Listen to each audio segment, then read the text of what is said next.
Hello, everyone, and welcome to Tailored Acres. I'm Taylor, and I'm a gardener in central Wisconsin, Zone 4B. And I chose tropical for my front porch pot theme this year. And I wanted to show you what plants I'm choosing and how I'm going to organize them for nice, lush, tropical vibe, part sun planters to give interest all summer long.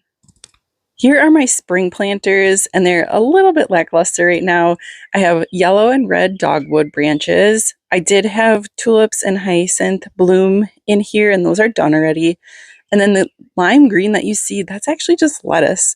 And then I have petunias and some black violas in here that are going to get transplanted out into the garden, and the lettuce is going to get transplanted out into the vegetable garden. My front porch pot planters are a series of at least 3 black pots. So you can see the 2 of them there planted up for spring. And then I have a spider plant that has been growing for years in the 3rd one. So this is a fun way to have an indoor plant come outside for the summer, but it's also going to add to the tropical vibes. So all of these plants are going to be going into these 2 containers, and I'm really thinking I might add a 3rd container. We'll see how many plants fit in the ones I already have. So to bring cohesiveness to the planters, I am going to start by showing you the spillers that I have chosen. So these are going to help bring visual interest down out of the pots and kind of spill into the other pots as well. So this first one is sort of an ivy looking plant that's variegated. Like, how fun is that? So this one is Tropical Blizzard, and it is sun or shade, which is awesome for these planters. I also have a purple sweet potato vine, and this one is full sun, but I did have yellow or green sweet potatoes last year, and they did phenomenal in these. So I'm hoping the purple has the same success here, even though it's not full sun. My final filler is some Tradescantia, which I took cuttings of and are rooted. So I'm just going to stick these right in the pot. So those will be my 3 spillers. And then these spider plants do also have some babies, so that will work as well for this one. Next, I want to talk about thrillers. So these are going to be very tall plants that just have this presence about them that shoot towards the sky. So this is a tut grass.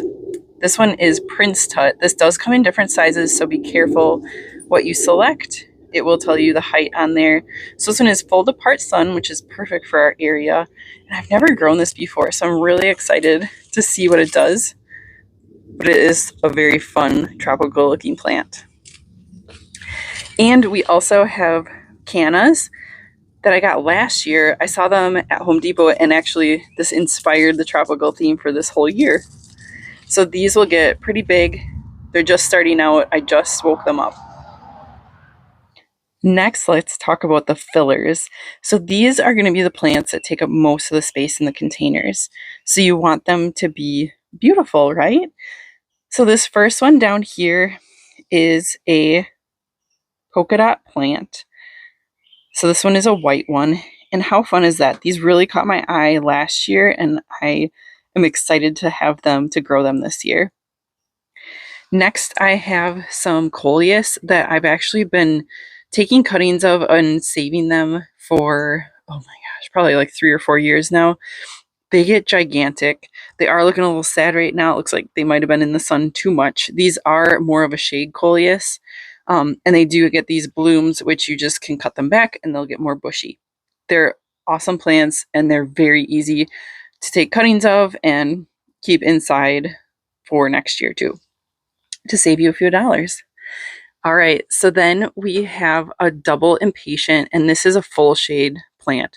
So I'm going to try to plant these in a way that they're not going to get as much sun. They'll kind of be hidden from the angles of the sun, but look at how beautiful those are. And then we also have wild salmon, and this is a New Guinea impatient, and these leaves just always have screamed tropical to me. So I'm excited to be growing those again this year.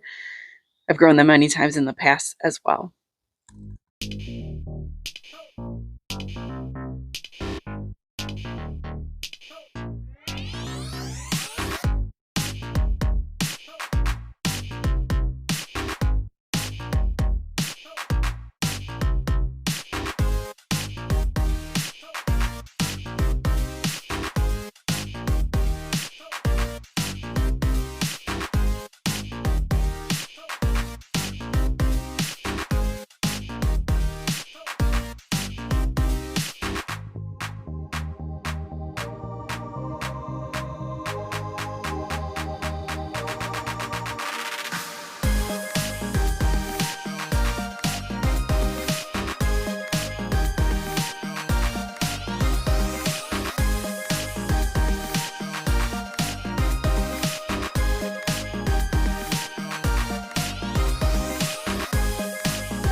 And that's everything for this video. Thanks for tuning in and take care.